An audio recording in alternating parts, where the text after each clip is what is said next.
Yo, what is going on, everybody? It is Grip and Rip Sports Cards back here with another video for you guys today.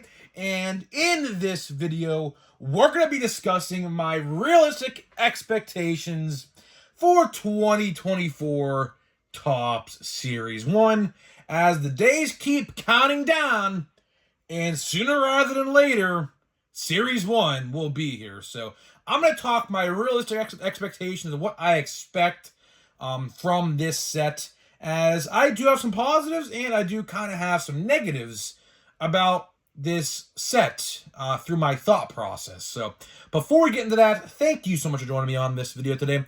Can we get a minimum of 100 likes on today's video? As the best way you can help me grow this channel is by hitting that like button to show your support for all the content that we do make here on the channel. And speaking of growing the channel, we are doing a giveaway. We are giving away hobby packs of most likely Series 1. All you have to do to enter is be publicly subscribed, like this video, turn on the post notifications for all the content you see on the channel, and last but not least, leave a comment in the comment section on what you're looking forward to this baseball season in 2024, and I will pick the winner once we hit 8,000 subscribers. So there is that. We could definitely hit 8,000 by next month. The goal is to most likely hit 8,000 around the time that Series 1 comes out. It don't have to be before. It could definitely be a little bit after. But I'd love to give away some Series 1 next month. Like, maybe if we don't hit 8,000 by then, maybe I'll do a giveaway of, like, Big League or something. Because Big League, I do believe, not confirmed, so don't quote me, but I do believe Big League is the next 2024 release after Series 1. Last year it was anyways, so I truly don't know. Your guess is simply as good as mine on that. And last but not least, channel memberships are available. I'm going to be doing a video every week pretty soon here, so get your channel memberships in. We're going to be doing discussions of various different topics that I typically don't talk about on here. We're going to do eBay unboxings, unbaggings, or whatever you want to call them. Blaster box openings. Definitely going to open some retail product on there. Considering retail for Series 1 looks pretty good. Pretty good. We'll talk about that in this video. And things like that. So if you're interested, hit that join button and join today. So there is that. Let's get into the topic at hand, finally, in the video. So, like I said in the open, Series 1, right? We're less than 30 days away. I don't know the exact number of days, but I think today's the 21st, I do believe. I don't know. Listen, man, after you're out of high school, days run into each other. I mean, I don't know how old you guys are, but I'm 22 years old. So, I mean, after you get out of high school, all your days run into each other. So I truly have no idea what sometimes like the day is. Like, I know the day of the week, but I don't really ever keep track of the number, like the date per se, unless something important pops up on that day and I have to know. But either way, Series 1, we're less than 30 days away. I think we're like maybe 27, 26-ish days away from Series 1. Should be pretty good. Should be pretty good. In this video, like I said, we're going to talk about all my expectations on all fronts. On all fronts. Retail, hobby, you name it, in between. eBay even will go into depth on that a little bit. Not really too much, but a little bit. We'll dive into that and things like that. I do want to make this video a little bit shorter because it's already like 12 o'clock in the night. This is typically way later than I ever record, but we were watching the 49ers and Packers NFC divisional game. Pretty good. I mean, it was pretty boring at first, but it really revved up second half, so that was pretty cool there. Not the biggest football fan, but I'll watch it. I mean, there's nothing else to watch, right? There's literally nothing else to watch. But either way, let's talk retail first, because, like I said, I have positives and negatives for, I guess, Series 1 as a whole, right? The positive, believe it or not, I mean, my positive is, it looks like that retail could be good. I mean, Could or can is obviously two different things. You know, we did discuss probably about a week ago now, maybe even a little less than that, the odds. The odds for Series 1 are out. And the odds do suggest, believe it or not, I mean, I feel like I'm on Ripley's Believe It or Not right now. I don't even know if they still make those books. But if they do, I feel like I'm talking about one of these right now, right? Believe it or not, Series 1 retail looks to be better than hobby. You heard me right. I can't believe it either. I know. I know you're probably thinking to yourself right now, how does that make any sense on God's green earth? Well, I wish I could tell you. Because you typically, you know, the higher you pay, the better the odds you have. You know, for example, Topps Chrome Jumbo Hobby is pretty much always better than the hobby boxes and the blaster boxes. But roles have kind of reversed in this set, which honestly, I'm not even going to really complain, honestly. A lot of you guys probably thought that you probably expected me to complain. But here's the thing. Here's the thing, right?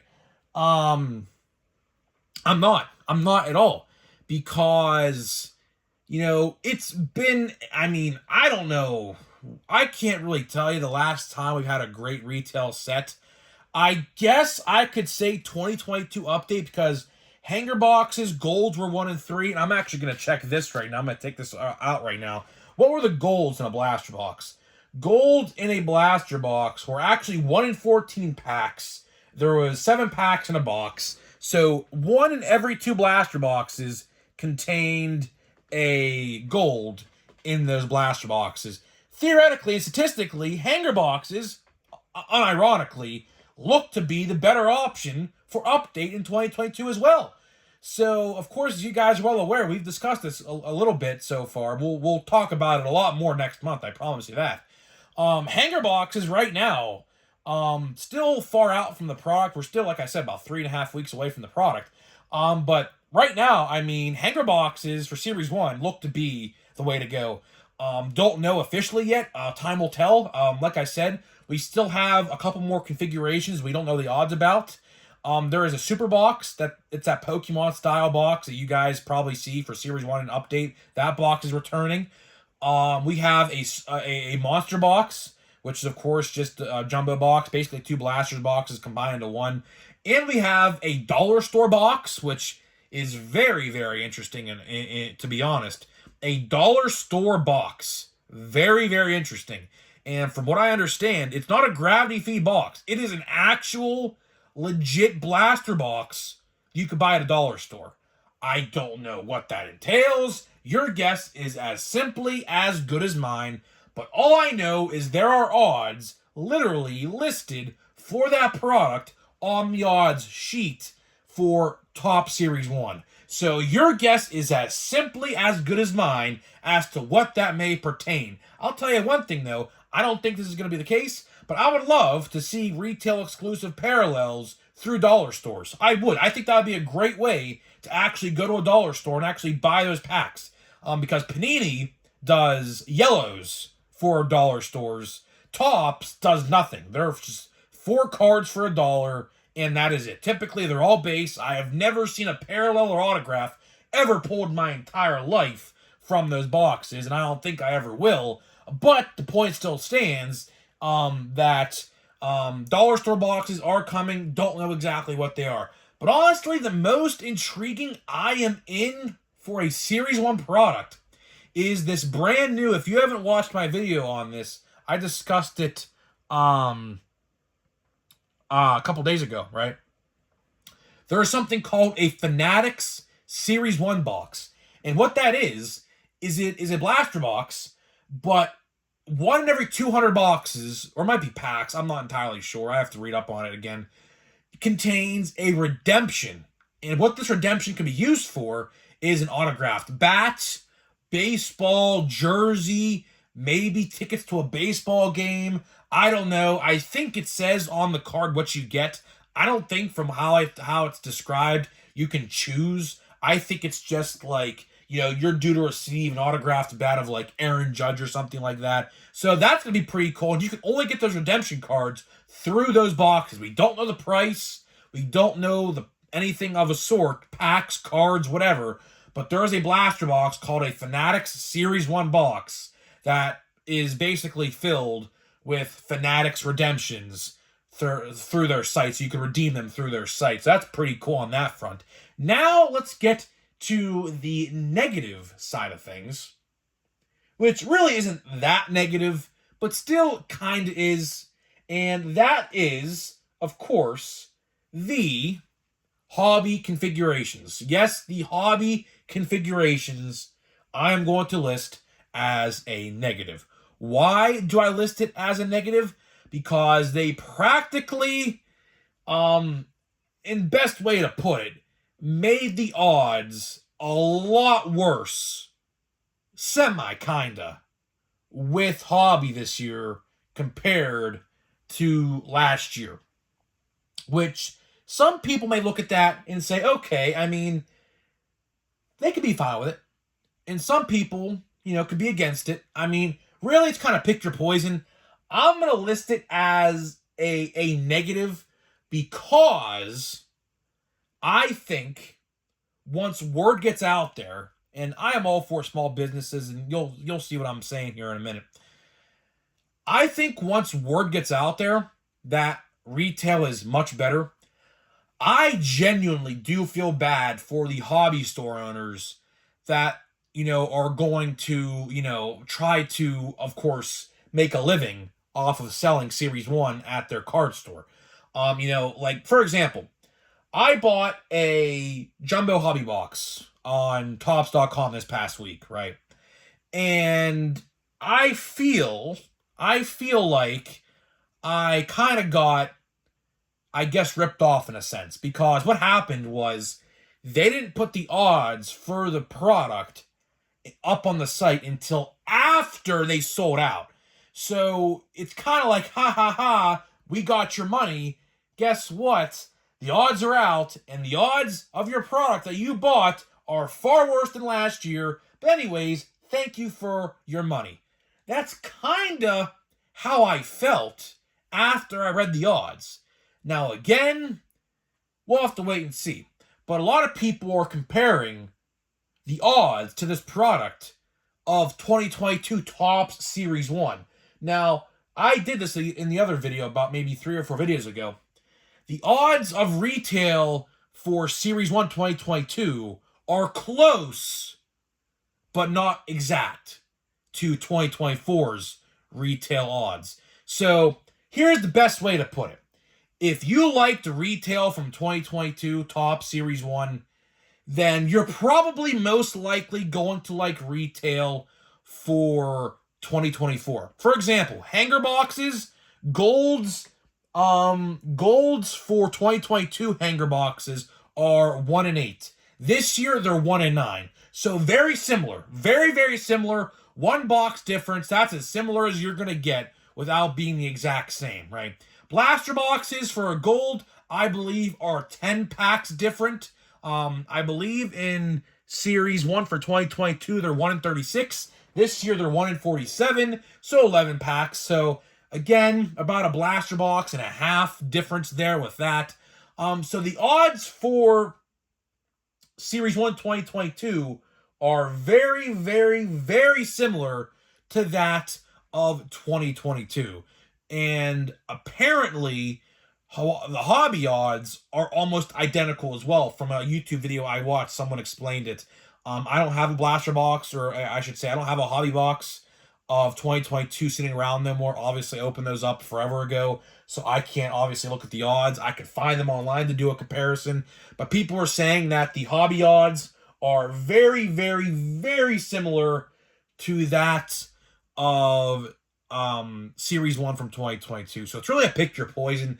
But I genuinely do feel bad for the hobby store owners that they're going to try to sell this product, because obviously, if people see that retail is better, obviously, what are you going to gravitate towards? What are you going to gravitate towards if you see that retail is better? Obviously, you're going to go to Walmart or Target or Meijer and buy a hanger box or a blaster box that, obviously your hobby store might jack up the price to, for like, hanger box could be like $15, $16 at your card store. Blasters could be like 35 or something like that, because that's typically what they do. So yeah, to wrap this video up, hopefully you guys enjoyed this little video. Like I said, just wanted to make this video kind of short because I really didn't want to sit on here and talk for 20 plus minutes, because yesterday I accidentally made the video like 30 minutes long. Yesterday, I didn't mean to make the video 30 minutes long yesterday, but I kind of did because, you know, I ripped up a card, and, you know, the new rule here on the channel going forward is if we pull a card of a certain Tampa Bay Ray, won't mention his name because you know damn well who I'm referring to, we're going to rip it up. We're going to rip it up and just say, you know what, whatever, because his cards are absolutely worthless. Because I'll tell you one thing, after the news that came out on, I believe it was, what day was it? Friday? No, yeah, was it Friday? Yeah, it was Friday, right? He'll never play baseball ever again. Not in America, at least. Not in America. Now, a lot of people are saying that he might, like, just stay in his country and, like, never come back to America. That's very possible. The Pirates, fun fact, have had an unfortunate situation with that a couple years ago with our old closer. Same thing happened. Basically, same thing happened. He was in jail for like 5 years, I think. So yeah, I mean, I don't want to get into all that stuff because it's very vile. It's very bad. I mean, obviously, I don't know. But either way, the new rule here on the channel is if we pull a card of that certain player, we're just going to rip it up. And to anyone wondering if he's in Series 1, I don't believe he is. I do not believe he is. I looked at the checklist multiple times, and he was not in there. So I don't think he'll be in Series 1. I don't think, because I didn't see it. Look at that. We actually got a parallel in Series 1. Happy days, man. And we have... Oh, never mind. I thought we had two 1986 cards there. I was about to say we could have an autograph. But no. All right, let's see what we got. We have a parallel in a retail Series 1 product from last year. Wow. Let's see what we get. First and probably only parallel I'll ever pull from 2023 Topps Retail. I've opened so much of this stuff and haven't pulled Riley Grint's a good one. Leo Piguero, another good one. So yeah, let's see what we get here. I'm not even going to flip all these around. I don't care to. I've seen these cards so many times. I just, you know, no point. Now, when Series 1 comes around and they have all new pictures, I'll obviously show you. O'Neal Cruz, always a good one to get O'Neal Cruz. Let's see. Oh, rookie card logo. How about that? We'll see what we get. Let's see what we get here. Nothing spectacular. Nothing. And I believe the next card is our parallel. Let's see. Rookie. National. Oh. Just my luck, man. Just my luck. I mean, rookie pitcher. I mean, whatever. What is this? We have Christian Javier, silver foil. Garrett Cole. Bo Bichette. Aaron Judge. Mike Trout. We have Don Mattingly. That's pretty cool. Donnie Baseball. We have Anthony Rizzo. So a lot of Yankees here. That's pretty cool. And now we have our base. And I'm just going to flip through these because I truly don't care. I'll look for the rookie card logo, but, I mean, not going to really get much here. I've opened so much Series 1 last year that I know the collation, and I know what rookies fall in between what cards, so I don't even have to really look through them. So either way, guys, I'm getting out of here. Hopefully you guys enjoyed this video. Let me know what you expect from Series 1. I'd love to hear what you guys have to think. What are your expectations for 2024 Topps Series 1? Would love to hear what you guys have to think, and I'll see you guys in the next video.